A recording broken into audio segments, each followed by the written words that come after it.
Thank you, Mr. Chairman. Welcome to the witnesses. Thank you, Senator. Mr. Polite, Yes, Senator. I am highly concerned that this Department of Justice is politicizing the enforcement of justice. You've discussed how there is a priority focused on elections, and I recognize that there is a political focus on that, although, as you've told this committee, out of 1,000 complaints, it produced a total of 5 prosecutions, none of which involved violence, and all of the 5 were based on threats. Serious threats of violence should be investigated and should be prosecuted. However, in the weeks after the Dobbs opinion was leaked, pregnancy centers in Portland, Oregon, Manassas, Virginia, Austin, Texas, and Frederick, Maryland were targeted and vandalized. Violent extremist group Jane's Revenge took credit for fire bombings of crisis pregnancy centers in Madison, Wisconsin, in Amherst, New York, in Buffalo, New York, in Des Moines, Iowa, and in Gresham, Oregon. More recently, centers in North Carolina and in Washington, D.C., just 500 yards from where you're sitting right now, were covered with red paint, were egged, and were graffitied by pro-abortion radicals. As of July 22nd, there have been at least 82 violent attacks against pro-life institutions, including churches and crisis pregnancy centers. Despite these very real threats and violent attacks against pregnancy centers, DOJ instead, on July 12th, set up a special, quote, reproductive rights task force, not to protect pregnancy centers, but instead to advocate the political agenda of this administration of expanding unlimited abortion on demand. I have zero doubt that if pro-life supporters were vandalizing and firebombing abortion clinics across the country, DOJ would declare it a national emergency, and you might as well send out the National Guard.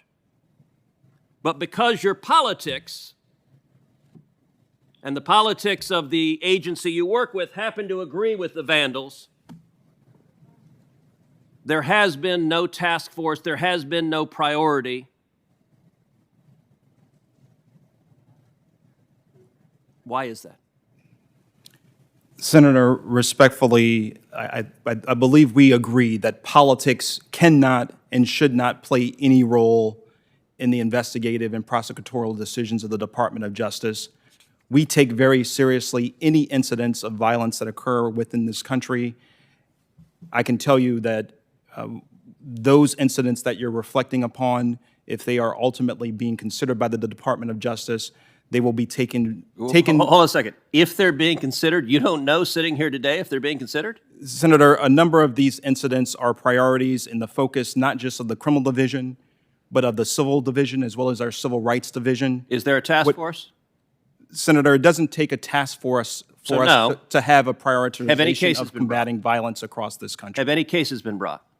Senator, I cannot comment on the existence of any current or pending investigations at this time. Well, you're here commenting on the existence of when it meets the political priorities of the White House. All right, let me ask you a different question. Yes, Senator. Simultaneously, while violent terrorists are threatening pregnancy centers, we also have had protesters at the homes of Supreme Court justices night after night after night. Now, I believe protesting at someone's home where your spouse sleeps, where your children sleep, is inherently threatening.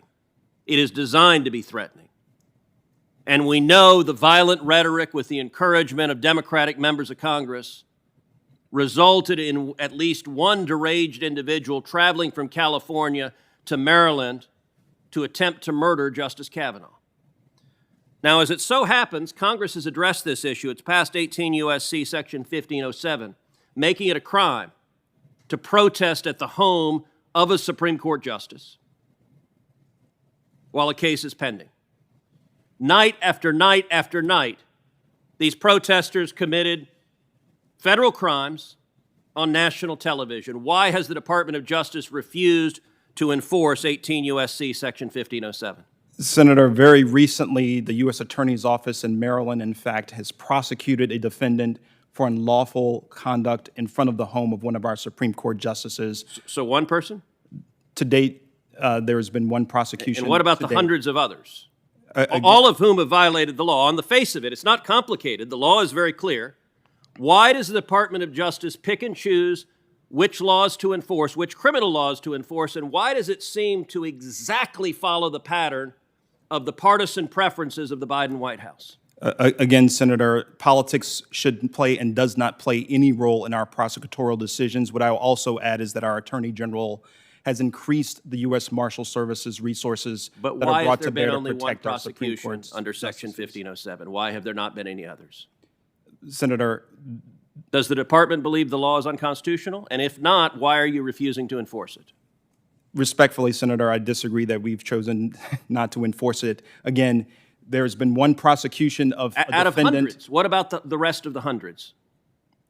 Senator, again, I cannot comment on the current status of potential investigations in this area. Final question, was the one prosecution you referenced a 1507 prosecution, or was it something else? I don't believe it was under that statute. So you haven't brought a single one?